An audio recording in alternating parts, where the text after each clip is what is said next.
90 రోజుల కోర్సు పూర్తి చేస్తే చాలు 100% ప్లేస్మెంట్ సపోర్ట్ తో సాఫ్ట్వేర్ జాబ్ మీ సొంతం. వెంటనే కోడ్ జ్ఞాన్ డెస్టినేషన్ ని సంప్రదించండి.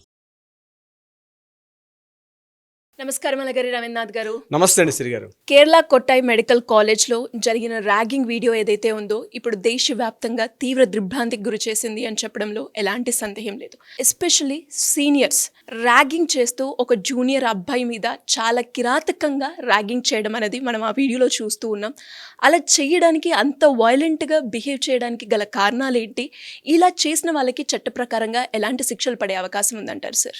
హాస్టల్ రూమ్స్లో బెడ్ పక్కన వ్యక్తిని పూర్తిగా బట్టలు ఇప్పేసి నగ్నంగా పడుకోబెట్టి మెడ మీద పదునైన చాకుతోటి మెడ మీద చంపేస్తామని ఒక వెకిలి వేషాలతోటి వికటాట్టహాసం చేస్తూ ఆ నిప్పుల్స్ ఎక్కడైతే ఉంటాయో అక్కడ బట్టలు ఆరబెట్టుకున్నటువంటి ఏదైతే మనం ఆ క్లిప్స్ అంటాం ఆ క్లిప్స్ తోటి గట్టిగా లాగుతూ మర్మాంగాలకి బరువైనటువంటి వస్తువులు వేలాడదీస్తూ బాడీ అంతా కెమికల్ పూసేసి అతను ఆ బాధతోటి చిత్రహింస అనుభవిస్తూ అతను ఏడుస్తుంటే వీళ్ళందరూ కూడా పగలబడి నవ్వుతూ దీనిని ఆ వ్యక్తి మీద ఒక ఇద్దరు వ్యక్తులు భయంకరంగా బలవంతంగా కూర్చొని అతని మీద పిడిగుద్దులు గుద్దుతూ కెమికల్ పూస్తుంటే ఆ కెమికల్ యొక్క మంట తట్టుకోలేక అతను పూర్తిగా ఆ బాధతోటి అతను కళ్ళంబడి నీళ్లు పెట్టుకుంటుంటే ఆ కళ్ళల్లోకి ఆ నోరు తెరిస్తే నోట్లో ఒక రకమైన కెమికల్ షాంపూ టైప్ ఉన్నటువంటిది ఆయన నోట్లో ఆయన ఎక్కడైతే ఆయనకి చేతులు కాళ్ళు కట్టేసి ఆయన ఎక్కడ బయటికి వెళ్లకుండా 5 విద్యార్థులు ఆ వ్యక్తి మీద ఒక మూకుమ్మడి దాడి చేస్తే ఏదైతే దృశ్యం మనకి వైరల్ వీడియోగా కనిపిస్తున్న దృశ్యం ఇది ఎక్కడో ఒక టెర్రరిస్ట్ మీద జరిగిన దాడి కాదు, లేదా బాగా హంతకులు మానభంగాలు చేసినటువంటి ఎవరైతే నేరస్తులు ఉంటారో అటువంటి నేరస్తులపైన చేస్తున్నటువంటి ఇంకొక రకమైన ఇంట్రాగేషన్స్ కాదు. అతడు కేవలం ఒక సాధారణ విద్యార్థి. ఒక నర్సింగ్ కాలేజీలో 2024 నవంబర్ 1న క్లాసులు స్టార్ట్ అయితే ఎంతో కష్టపడి ఆ కాలేజీలో స్టూడెంట్గా జాయిన్ అయ్యి ఆ కాలేజీలో జాయిన్ అయిన తర్వాత ఒక ఫస్ట్ ఇయర్ స్టూడెంట్ ఆ స్టూడెంట్ మీద ముగ్గురు అంటే థర్డ్ ఇయర్ ఉన్నటువంటి స్టూడెంట్స్ ఆయన మీద దాడి చేసి ర్యాగింగ్ అన్నటువంటి పేరుతో ఆయన మీద దాడి చేసినటువంటి ఈ దృశ్యం నేను ఇప్పుడు మీకు వివరించాను. విషయం ఏమిటంటే ఆ కుర్రవాడి మీద ఈ థర్డ్ ఇయర్ స్టూడెంట్ ఉన్నటువంటి స్టూడెంట్స్ ఆయన మీద దాడి చేస్తూ ఎవ్రీ సండే మాకు లిక్కర్ తాగడానికి డబ్బులు కావాలి, 800 రూపాయలు డబ్బులు కావాలి అని చెప్తూ ప్రతి స్టూడెంట్స్ని వాళ్ళు బెదిరించారని, ఆ బెదిరింపులో భాగంగా ఎవరైతే స్టూడెంట్స్ అమౌంట్ ఇవ్వలేదో అతనిపై మూకుమ్మడిగా దాడి చేసి ఈ వికటాటహాసం ఇప్పుడు నేను చెప్పినటువంటి ఏదైతే కృత్యం ఉందో అందులో నేను చెప్పింది కేవలం 1% మాత్రమే చెప్పాను. ఇంకా చాలా దారుణంగా ఉంది ఆ వీడియో. నాకు ఆ వీడియో చూసిన తర్వాత కాసేపు నోట్లో మాట రాలా. ఎంత దారుణంగా ఉంటారా ఆ స్టూడెంట్స్, అది కూడా ఏజ్ గ్రూప్ 18 నుంచి 20 ఏళ్ళ మధ్యలో ఉన్నటువంటి ఆ స్టూడెంట్స్ యొక్క ఏజ్ గ్రూప్ ఇంత భయంకరంగా ఉంటుందా అన్నట్టుగా ఆ యొక్క ఫస్ట్ ఇయర్ స్టూడెంట్స్ మీద ఈ థర్డ్ ఇయర్ స్టూడెంట్స్ వెళ్ళి ఆయన మీద పూర్తిగా దాడి చేసిన తర్వాత ఇది నేను చెప్పింది కేవలం ఒక రోజు కాదండి శ్రీ గారు. ఇది నవంబర్ 1 నుంచి మొదలైతే నవంబర్ 11th నుంచి స్టార్ట్ అయింది. కంటిన్యూగా నవంబర్, డిసెంబర్, జాన్, ఫిబ్రవరి 11th వరకు కంటిన్యూగా 3 నెలల పాటు ఆ అబ్బాయి మీద ఒక సామూహిక దాడి చేసిన తర్వాత ఫిబ్రవరి 11వ తారీఖు నాడు ఆ స్టూడెంట్ వాళ్ళ పేరెంట్స్ని చెప్పుకున్న తర్వాత పేరెంట్స్ స్టూడెంట్ కలిసి వెళ్ళి ఆ కాలేజీలో ఇన్ఫార్మ్ చేసిన తర్వాత దగ్గర ఉన్న పోలీస్ స్టేషన్ ఇన్ఫార్మ్ చేసిన తర్వాత అప్పుడు బయటకు వెలుగులోకి వచ్చినటువంటి ఈ నిజాలు ఇప్పుడు నేను మీతో షేర్ చేసుకున్నాను. 3 నెలల పాటు మానసికంగా ఇలాంటి అరాచకాలు ఆయన ఫేస్ చేయడం మనం 3 నెలల పాటు భయంకరంగా చేసిన దాడి అన్నమాట. అంటే కేవలం ఏంటంటే ర్యాగింగ్ అనేటువంటి భూతంతో, అంటే ర్యాగింగ్ అనేటువంటి ఆ ఒక ప్రక్రియతోటి జూనియర్స్ని సీనియర్స్ ఎంత దారుణంగా చేస్తున్నారు. ఇది ఎక్కడ జరిగింది అంటే కేరళలోని కొట్టాయం దగ్గర ఉన్నటువంటి గవర్నమెంట్ నర్సింగ్ కాలేజ్ అనేటువంటి ఆ కొట్టాయంలో జరిగిన సంఘటన. అక్కడ కాలేజ్ ప్రిన్సిపాల్ అయినటువంటి డాక్టర్ సులేఖ గారు చెప్పారంటే మాకు ఫిర్యాదు రాగానే మేము ఇమీడియట్గా యాక్షన్ తీసుకున్నాం, ఇంకా ఈ యొక్క స్టూడెంటే కాదు మిగిలిన స్టూడెంట్స్ నన్ను కూడా మేము ఎంక్వైరీ చేస్తున్నాం అని చెప్తే పోలీసు ఇమీడియట్గా ఫిబ్రవరి 11th ఆల్రెడీ దీన్ని కేసు టేకప్ చేశారు. కేసు టేకప్ చేసి వివిధ సెక్షన్స్ మీద, యాంటీ ర్యాగింగ్ మీద కొన్ని సెక్షన్స్ మీద ఆయన మీద కేసు నమోదు కూడా అయింది. అయిన తర్వాత మీడియా ప్రతినిధులు మాట్లాడినప్పుడు చెప్పారంటే ఈ ఒక్క స్టూడెంటే కాదు ఇంకా ఏమన్నా బాధితున్నా అన్న కోణంలో కూడా మేము పూర్తిగా వాళ్ళు ఇంటరాగేషన్ చేస్తున్నాం, అయితే కొంతమంది బాధితులు వస్తున్నారు వాళ్ళ పేర్లు మేము బయట పెట్టే పరిస్థితులు లేవని చెప్తూ వీళ్ళందరినీ కూడా ఎవరైతే ఈ 5 స్టూడెంట్స్ ఉన్నారో 5 పేర్లు కూడా నేను మీతో షేర్ చేసుకుంటాను. 5 పేర్లో పోలీసులు రిలీజ్ చేసినటువంటి నేమ్స్ ఏంటంటే రాహుల్ రాజ్ 22 years, అలాగే రిజిజిత్ 21 years, అదేవిధంగా Vivek 21 years, Samuel Johnson 20 years and Jeeva 19 years.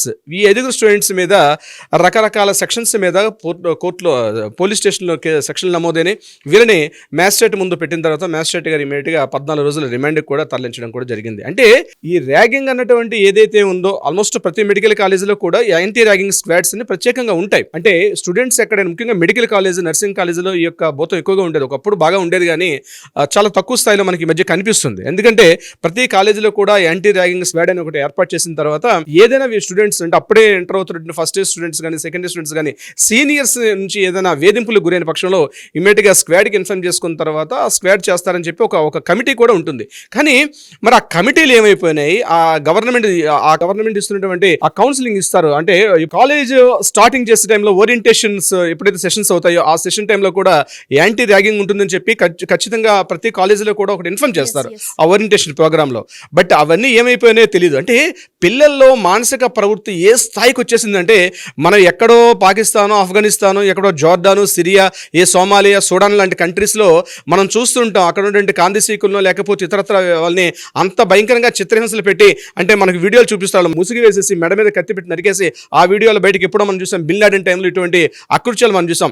అంతకన్నా దారుణంగా అంతకన్నా పైశాచికంగా ఈరోజు స్టూడెంట్స్ ఈరోజు మన దగ్గర సమీపం మన పక్క రాష్ట్రం అయినటువంటి కేరళ దగ్గర ఇటువంటి సంఘటన జరగడం ఎవరు కూడా డైజెస్ట్ చేసుకోలేకపోతున్నారు. మీకు ఇందాక నేను చెప్పినట్టుగా చాలా మనసు వ్యధగా అయిపోయింది, మనసుకు బాధంగా ఈ స్టూడెంట్స్ ఇట్లా జరగడం అనేది. అంటే అది కూడా చిన్న అప్పుడే వాళ్ళు టీనేజర్లు ఉన్నారు, ఇంకా 18 years 20 years అంటే జస్ట్ కొంతమంది కంప్లీట్ అయింది, కొంతమంది టీనేజర్లు ఉన్న స్టూడెంట్. అంటే చిన్నప్పటి నుంచి పిల్లల్లో సరైన పెంపక విధానం లేకపోతే ఏ స్థాయిలో ఉంటుందండి ఈరోజు మనం చూస్తున్నాం. జస్ట్ 800 rupees లిక్కర్ ఇవ్వలేదని చెప్పి ఆ లిక్కర్ తాగడానికి డబ్బులు ఇవ్వలేదని విషయంతో వాళ్ళు స్టూడెంట్స్ మీద ఇంత పైశాచికంగా ఇంత దారుణంగా ఇటువంటి దారుణాన్ని కొడిగట్టడం ఎవరు డైజెస్ట్ చేసుకోలేకపోతున్నారు. ఇంతకుముందు February 23 ఒకసారి కోయంబత్తూరు మెడికల్ కాలేజీలో కూడా ఇటువంటి ఇష్యూ జరిగినప్పుడు అప్పట్లో ఉన్నటువంటి మెడ్రాస్ హైకోర్టులో ఉన్నటువంటి జస్టిస్ గారు మాట్లాడుతూ వాళ్ళు ఎఫ్ఐఆర్ని క్వాష్ చేయమని చెప్పి అప్పుడు కోర్టులో February 23 కోయంబత్తూరులో జరిగిన ఆ కేసు మీద మాట్లాడుతూ అడిగారనమాట.